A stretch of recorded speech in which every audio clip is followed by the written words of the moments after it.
अस्सलाम वालेकुम वरहमतुल्लाहि वबरकातुहू।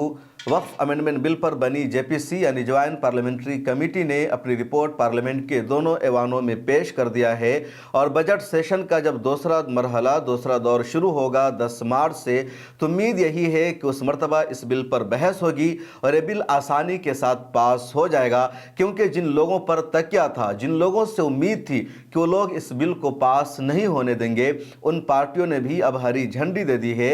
उन पार्टियों ने भी सरकार को इशारा दे दिया है कि वो आपके साथ हैं, वो इस बिल को पास होने में पूरी तरह मदद करेंगे। और मुस्लिम तंजीमों को, मुस्लिम क़यादत को उन पार्टियों ने साफ बता दिया है कि वो अब सरकार के खिलाफ जाने वाले नहीं हैं। उनके बस में इतना था कि इस बिल को वो ज्वाइंट पार्लियामेंट्री कमेटी में भिजवाएंगे। इस बिल में अगर कुछ तरमीम हो सकती है तो उसके लिए वो कोशिशें करेंगे और उन्होंने कर दिया है। और इसी वजह से जब साल 2024 में इस बिल को पेश किया गया तो उन्होंने उस वक्त हुकूमत का साथ नहीं दिया, इस बिल के सपोर्ट में वोट नहीं किया, दबाव बनाया सरकार पर और सरकार ने इस बिल को ज्वाइंट पार्लियामेंट्री कमेटी में भेज दिया। 31 एमपीज पर मुश्तमिल कमेटी बनाई गई। तो जनता दल यूनाइटेड हो या टीडीपी हो, उनके बस में इतना था कि वो इसको जेपीसी में भेजे। उन्होंने काम करा दिया है। अब आगे इस बिल को पास न होने दे, उसके लिए ये पार्टियां सामने नहीं आने वाली है। और जैसे ही जनता दल यूनाइटेड या टीडीपी की तरफ से इस तरह का इशारा मिलता है मुस्लिम क़यादत को, मुस्लिम तंजीमों को, all India Muslim personal law board को, उनके हाथ पांव फूल जाते हैं। कुछ समझ नहीं आता कि क्या करना चाहिए और क्या नहीं करना चाहिए। चुनांचे जैसे खबर सामने आती है कि बजट सेशन का जो इजलास चल रहा है, इसमें फिर से जेपीसी की रिपोर्ट पेश की जाएगी, तो फौरी तौर पर all India Muslim personal law board ने हिंदुस्तान की राजधानी दिल्ली में अपना हंगामी इजलास तलब किया। और उस हंगामी इजलास के फौरन बाद all India Muslim personal law board ने प्रेस क्लब ऑफ इंडिया में प्रेस कॉन्फ्रेंस का भी इनेकाद किया, सहाफ़ियों से खिताब किया। और उस कॉन्फ्रेंस में जिस तरह की बातचीत सामने आई, जिस तरह मुस्लिम पर्सनल लॉ बोर्ड के सदर मौलाना खालिद सैफुल्लाह रहमानी, मुस्लिम पर्सनल लॉ बोर्ड के नायब सदर मौलाना अरशद मदनी, नायब सदर मौलाना उबैदुल्लाह आज़मी या दूसरे जिम्मेदारों ने बातचीत की, उन्होंने जो खिताब किया, तो साफ नज़र आ रहा है कि फ़िलहाल कोई विज़न नहीं है, कोई मंसूबा नहीं है। कैसे इस बिल को रोकना है, उसके हवाले से कोई मुकम्मल हिकमत अमली नज़र नहीं आ रही है। कोई एग्रेशन नज़र नहीं आ रहा था, कुछ बयान सामने नज़र नहीं आ रहा था। जब पहली मरतबा इस बिल को पार्लियामेंट में इंट्रोड्यूस कराया गया तो उस वक्त मुस्लिम पर्सनल लॉ बोर्ड ने जेपीसी को लगातार राय भेजने का, सजेशन भेजने का एहतमाम किया। मुल्क के मुख्तलिफ इलाकों में बाज़ाब्ता प्रोग्राम का, इजलास का एहतमाम किया गया। कुछ इलाकों में बड़े बड़े जलसे किए गए तहफ़्फ़ुज़ औक़ाफ़ के नाम से। इसके अलावा मुस्लिम पर्सनल लॉ बोर्ड ने QR कोड जारी किया और उस QR कोड को जारी करके मुस्लिम पर्सनल लॉ बोर्ड ने देश भर के मुसलमानों से अपील की कि वो इस QR कोड को स्कैन करें। और जैसे ही वो स्कैन करेंगे, एक मेल चला जाएगा जेपीसी को, उसमें मुखालफत होगी इस बिल की कि ये बिल मुसलमानों के ख़िलाफ़ है, औक़ाफ़ की जायदाद के ख़िलाफ़ है, इस बिल को पास नहीं होना चाहिए। चुनांचे 5 करोड़ राय से ज़्यादा जेपीसी को भेजेगा, यानी 5 करोड़ से ज़्यादा मुसलमानों ने इसमें हिस्सा लिया, उन्होंने अपनी राय को भेजा। मस्जिदों में लगातार ऐलान किया गया, सड़कों पर ऐलान किया गया, जलसे करके ऐलान किया गया और मुसलमानों ने लब्बैक कहा। उस वक्त all India Muslim personal law board ने कहा कि उनकी जो हिकमत अमली है कामयाब हो गई है। 5 करोड़ मुसलमानों ने ईमेल भेज दिया है और ज्वाइंट पार्लियामेंट्री कमेटी 5 करोड़ मुसलमानों के जज्बात का ख्याल रखेगी, वो इसमें तरमीम करेगी या इस बिल को पास नहीं होने दिया जाएगा। जो तरमीम की मांग की जा रही है उस पर अमल किया जाएगा। इसके अलावा खुद ज्वाइंट पार्लियामेंट्री कमेटी ने लगातार अपनी मीटिंग की दिल्ली में और मुल्क के मुख्तलिफ शहरों में। मुस्लिम पर्सनल लॉ बोर्ड को उन्होंने बात रखने का मौका दिया, जमीयत उलमा हिंद को बात रखने का मौका दिया, ऑल इंडिया मिल्ली काउंसिल के डेलीगेशन से मुलाकात की, दूसरी तंजीमों से इनकी मुलाकात हुई, बातचीत हुई और सभी को उम्मीद थी कि ज्वाइंट पार्लियामेंट्री कमेटी इसमें तरमीम करेगी। जो कुछ मुसलमानों के तहफ़्फ़ुज़ात हैं, जो एतराज़ात हैं, उसको सीरियस लिया जाएगा। लेकिन जब ज्वाइंट पार्लियामेंट्री कमेटी ने अपना फ़ाइनल ड्राफ्ट तैयार किया, उसके चेयरमैन जगदम्बिका पाल ने फ़ाइनल मसवदा पेश किया, तो पता चला कि मुसलमानों का जो भी एतराज़ था उसको सिरे से नज़र कर दिया गया। इस बिल में मुसलमान जिन चीज़ों को हटाने की मांग कर रहे थे उसको सीरियस ही नहीं लिया गया। बाहर के लोगों की तो बात छोड़िए, 31 एमपीज पर मुश्तमिल ये कमेटी थी और 31 एमपीज में 10 एमपी अपोजिशन के थे, बकिया एमपीज का ताल्लुक बीजेपी से था, एनडीए से था या कुछ ऐसे एमपीज थे जिनको नॉमिनेट किया जाता है। तो इन तमाम एमपीज ने भी वही राय दी जो मुसलमानों के खिलाफ है, यानी तमाम एमपीज की बात जब मैं कर रहा हूँ तो जो अपोजिशन के एमपीज़ थे उन्होंने तो all India Muslim personal law board या मुसलमानों की हुकूक की बातचीत की, लेकिन बीजेपी के एमपीज़ ने अपना एक अलग नज़रिया पेश किया जो इस बिल को और ज़्यादा ख़तरनाक बनाने वाला था। और जब फाइनल ड्राफ्ट तैयार किया गया, ये बात सामने आई कि किस तरमीम को रखना है, किसको नहीं रखना है, किस सजेशन को एक्सेप्ट करना है नहीं करना है, तो वहाँ भी वोटिंग से फैसला किया गया। और जब वोटिंग होती है तो बीजेपी के एमपीज़ की तादाद ज़्यादा थी, चुनांचे उनकी राय के मुताबिक ही उसमें तरमीम की गई। और जो अपोजिशन के एमपीज़ की राय थी, जो डेलीगेशन का पार्ट थे, जो कमेटी का पार्ट थे, उनके राय को सिरे से नज़रअंदाज कर दिया गया। ज्वाइंट पार्लियामेंट्री कमेटी की जब फाइनल मीटिंग चल रही थी, फैसला किया जा रहा था कि सजेशन को रखना है नहीं रखना है, और वहाँ जब अपोजिशन के एमपीज़ लगातार एहतजाज कर रहे थे, मांग कर रहे थे कि इसको रखना चाहिए, उसको हटाना चाहिए, तो चेयरमैन साहब ने अपोजिशन के एमपीज़ को ही सस्पेंड कर दिया। और सिर्फ एक दिन नहीं बल्कि 2 दिन कर दिया। और जो मीटिंग हुई जिसमें फाइनल ड्राफ्ट तैयार हुआ तो अपोजिशन के एमपीज़ उस मीटिंग का हिस्सा ही नहीं रहे। यही वजह है कि जब फाइनल ड्राफ्ट को पार्लियामेंट में पेश किया जगदम्बिका पाल ने, तो अपोजिशन की तरफ से साफ लफ्ज़ों में यही कहा गया, यह ऐसी रिपोर्ट है जिसमें अपोजिशन की राय को शामिल नहीं किया गया, उनके इख्तलाफी नोट को शामिल नहीं किया गया।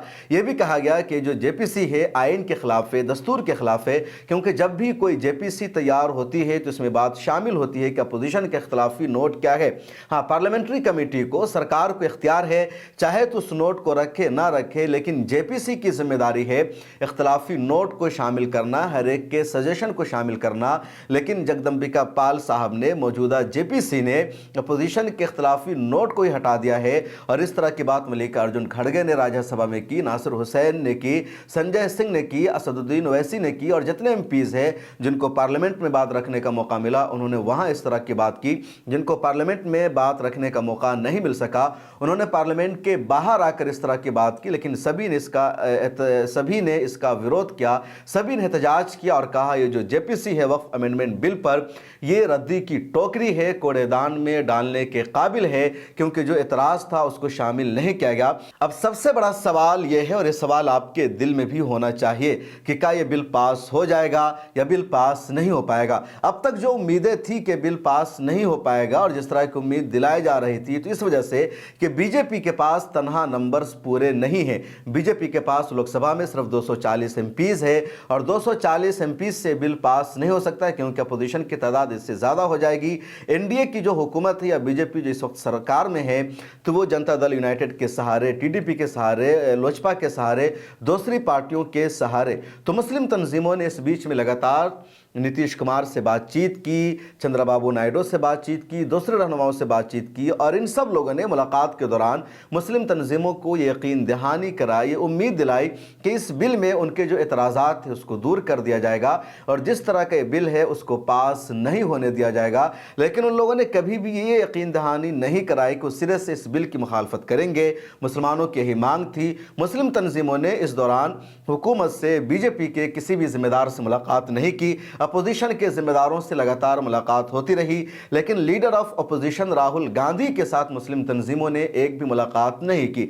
मल्लिकार्जुन खड़गे के साथ मुलाकात हुई, दूसरे रहनुमाओं के साथ मुलाकात हुई, तेजस्वी यादव के साथ मुलाकात हुई, चंद्रबाबू नायडू के साथ मुलाकात हुई, तेलंगाना के चीफ मिनिस्टर के साथ मुलाकात हुई, कर्नाटका के चीफ मिनिस्टर के साथ मुलाकात हुई, लेकिन leader of opposition Rahul Gandhi है, उनके साथ all India Muslim personal law board या किसी भी तंजीम के डेलीगेशन की मुलाकात नहीं हो सकी।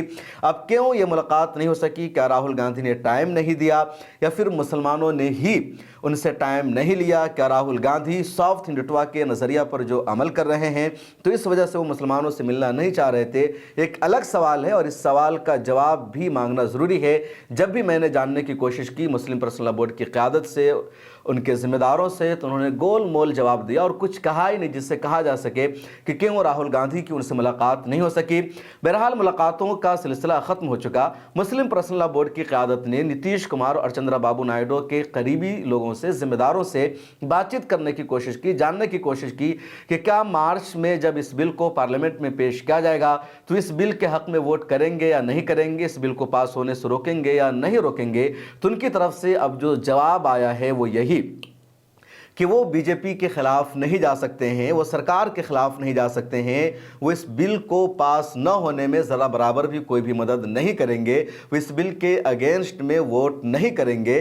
اب ان کی طرف سے صرف اتنا کہا گیا کہ جو آپ کا اعتراض ہے اس بل میں, جو کچھ آپ ترمیم چاہتے ہیں اس کو دور کرنے کی کوشش کی جائے گی. یہی وجہ ہے کہ جب بی جے پی نے این ڈی اے کے ذمہ داروں سے, ساتھیوں سے ملاقات کی, بات چیت کی اور جاننے کی کوشش کی کہ آپ کا اس حوالے سے کیا کہنا ہے, کیا آپ اس پورے مسودہ کو سپورٹ کریں گے یا نہیں کریں گے, تو چندرا بابو نائیڈو کی پارٹی اور نتیش کمار کی پارٹی کی طرف سے کہا گیا کہ اس بل میں مسلمانوں کے جو اعتراضات ان کو آپ دور کر لیجئے, لیکن ہم آپ کا ساتھ دیں گے, اس بل کو پاس ہونے دیں گے. یہی وجہ ہے کہ جب لوک سبھا میں اس بل کو پیش کیا گیا اور اپوزیشن نے وہاں پر ویروت کیا, تو امت شاہ نے خود کھڑے ہو کر کے کہا کہ جن کو جو کچھ جوڑنا ہے وہ جوڑ سکتے ہیں, جن کو جو کچھ ایڈ کرنا ہے وہ ایڈ کر سکتے ہیں, جن کا جو اعتراض ہے اس اعتراض کو ختم کیا جائے گا. آپ سنیے لوک سبھا کی یہ کلپ. माननीय अध्यक्ष जी, विपक्ष के कुछ सदस्यों ने आपत्ति जताई है कि इनके जो विमत है, डिस्प्यूट्स है, इनको पूरी तरह से नहीं रखा गया है.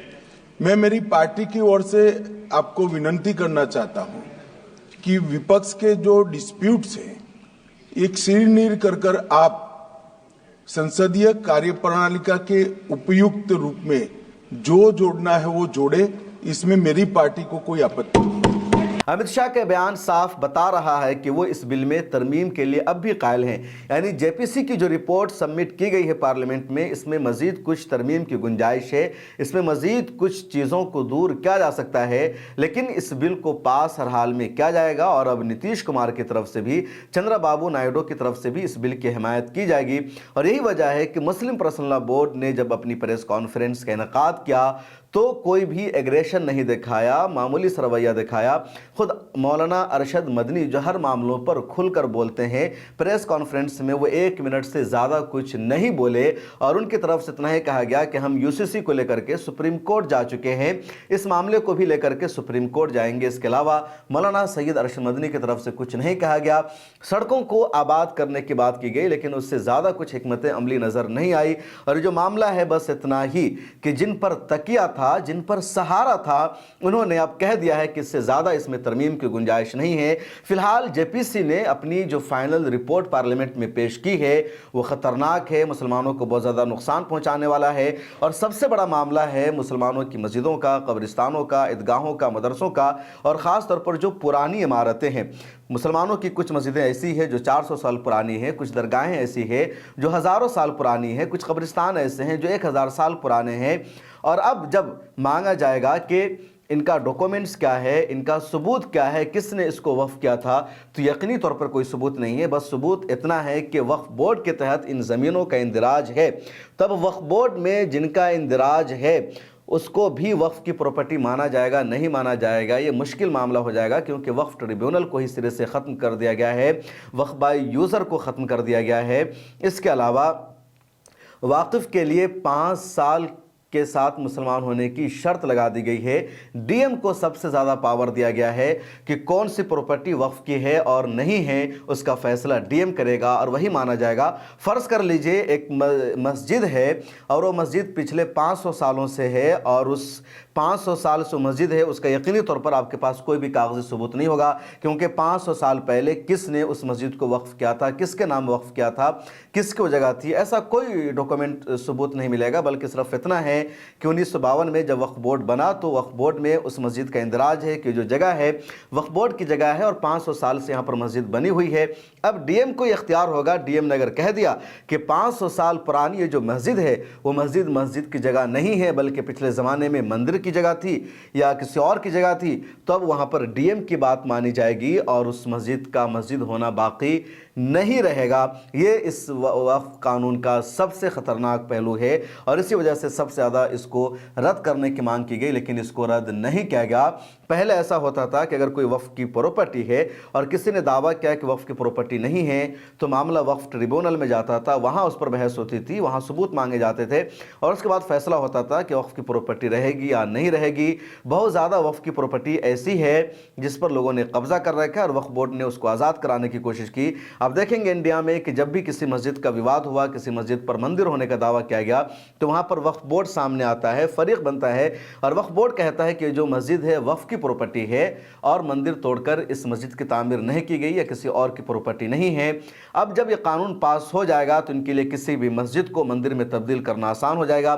کسی بھی مسجد کے بارے میں کہیں گے کہ مندر کی جگہ ہے اور پھر ڈی ایم کا فیصلہ ہو جائے گا، کسی اور کا فرمان آ جائے گا اور وہاں پر کوئی بھی آپشن نہیں رہ جائے گا۔ اسی وجہ سے مولانا کلب جواد نے صاف لفظوں میں کہا کہ جو وقف امینڈمنٹ بل ہے، یہ بل وقف کے قانون کو بہتر بنانے کے لیے نہیں ہے، وقف کی پراپرٹیز کا بہتر استعمال کرنے کے لیے نہیں ہے، بلکہ جو قانون ہے وقف کو ختم کرنے کے لیے ہے، اوقاف کی پراپرٹیز پر قبضہ کرنے کے لیے ہے، مسلمانوں کو پریشانیوں میں ڈالنے کے لیے ہے، مسجد، مدرسہ، قبرستان، یتیم خانے اور اس طرح کے جو ادارے ہیں ان کا کنٹرول مسلمانوں سے چھیننے کے لیے ہے۔ اس کے علاوہ وقف کی پراپرٹیز سے جو مسلمانوں کا فائدہ ہوتا ہے، جو انکم آتا ہے، اس سے مسلمانوں کو دور کرنے کے لیے ہے اور اس کی مثالیں موجود ہے۔ اب جیسے جائیں گے کشمیری گیٹ کے علاقے میں یا فتح پوری کے علاقے میں، تو فتح پوری جو مسجد ہے وہ لال قلعہ کے بالکل سامنے ہے اور فتح پوری مسجد دلی کے بہت اہم جگہ پر ہے اور اس فتح پوری مسجد کے چاروں طرف دکانیں ہیں اور وہاں جو دکانیں ہیں ان میں سے ایک دکان کا جو کرایہ ہے موجودہ دور میں وہ 1.5 لاکھ ہے، 2 لاکھ ہے، کچھ دکانوں کا اس سے بھی زیادہ ہے۔ ڈرائی فروٹس کی وہ سب سے مہنگی مارکیٹ مانی جاتی ہے، لیکن ان دکانوں سے جو کرایہ وقف بورڈ کے پاس آتا ہے کسی سے 500، کسی سے 5,000، کسی سے 10,000، کسی نے 30-40 ہزار کیا ہے۔ اور یہ سب امانت اللہ خان جب وقف بورڈ کے چیئرمین بنے انہوں نے کوشش کی تو کچھ معاملہ بڑھا، لیکن ان لوگوں نے بھی معاملہ آگے بڑھا دیا۔ امت شاہ سے جا کر کے ملاقات کی، عدالت کا دروازہ کھٹکھٹایا اور وہ لوگ چاہتے ہیں کہ پہلے سے جتنا کرایہ دے رہے تھے وہی کرایہ وہ دیں، جو موجودہ اس کی ویلو ہوتی ہے وہ کرایہ نہ دے۔ اسی طرح کی بہت بڑی مارکیٹ کشمیری گیٹ پر ہے، وہاں سے جتنا کرایہ ملنا چاہیے تھا نہیں مل پاتا ہے۔ اسی طرح کا معاملہ دوسرے علاقوں میں ہے۔